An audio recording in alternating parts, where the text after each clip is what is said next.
Good morning everyone. তো আজকে আরেকটা নতুন ব্লগ নিয়ে তোমাদের সাথে চলে আসলাম।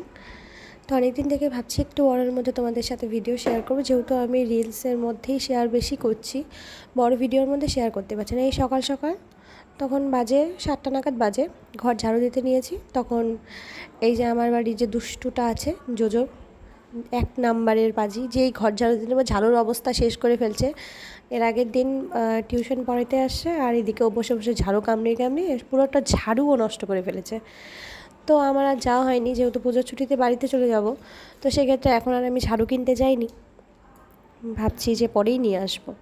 তারপর স্নান টান করে বাড়ির কাজ করে রান্নাবাড়িটা আগেই করেছিলাম। তারপর স্নান করে আমরা যাই, মঙ্গলবার ছিল, পুজো দিতে।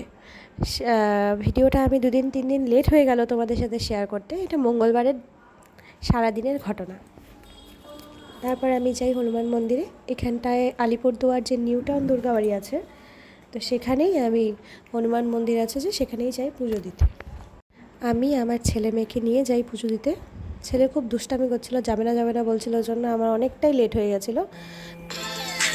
আর সেদিন আমার শরীরটাও খুব খারাপ ছিল, আগের দিন রাত্রে জ্বর এসেছিলো, তো সেই জন্য আমারও একটু স্নান করতে সকাল সকাল ঠান্ডা লাগছিলো, ওই জন্য আরও লেট হয়ে গেছে। আর ওদের যেহেতু এক্সাম ছিল না, তাই বলে ওদেরকে সাথে নিয়ে আমি গেছিলাম।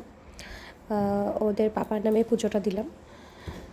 তো এমনি আমি মঙ্গলবার করে বজরংবলীকে খুব মানি, প্রত্যেক সপ্তাহে যাওয়া হয়ে ওঠে না, যেহেতু ওদের স্কুল থাকে আর ঘরের কাজ থাকে, করে নিয়ে সময় হয় না।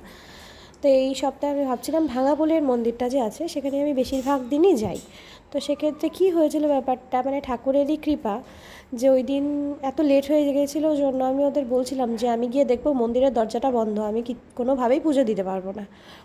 তো বলতেই বাড়ি থেকে বেরোতে প্রায় 1:45 বাজে। তখন একটা টোটোওয়ালা বলছে যে কোথায় যাবে, তো আমি বললাম যে ভাঙাপুলের যে মন্দিরটা সেখানে যাব। তো বলছে যে ঠিক আছে চলো। এবার সেই টোটোওয়ালা বলে কি আরেকটা মন্দির আছে, তো সেখানে নিয়ে যাই। আমি বললাম চলো, যেটা সামনে হয় বজরংবলীর মন্দিরে নিলেই হলো। তারপর গিয়ে যখন এই মন্দিরটার সামনে দাঁড়াই, তখন দেখি যে এই মন্দিরে তখনই পুজো হচ্ছিল। তারপর এখানে পুজো দিয়ে যখন আমি বের হই, তখন দেখি ভাঙাপুলের মন্দিরটা বন্ধ। তো এতে সবসময় মানে মাথায় রাখি যে ভগবান যা করে সব কিছু ভালোর জন্য করে। এই মন্দিরটা অনেক ঠাকুর, তো সবারই দর্শন প্রায় করেছি। আর সবথেকে বড় কথা কি বলতো, আমার মেয়ে ভিডিওগুলো করেছিল, তাই ক্লিয়ারলি ভিডিওগুলো করতে পারিনি।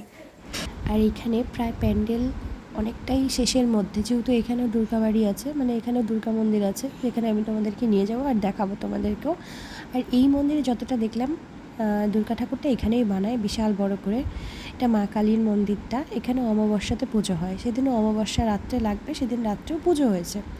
তো আমি যেহেতু দিনের বেলা গেছিলাম, তো মানে কালী মন্দিরেরই ভোগ ঠোক সব রেডি করছিল। এখানে সব ধরনের ঠাকুরই রাখা আছে, সবাই সব ঠাকুরের ভক্তরাই তাদের সময় বুঝে আসে, পুজো দেয়।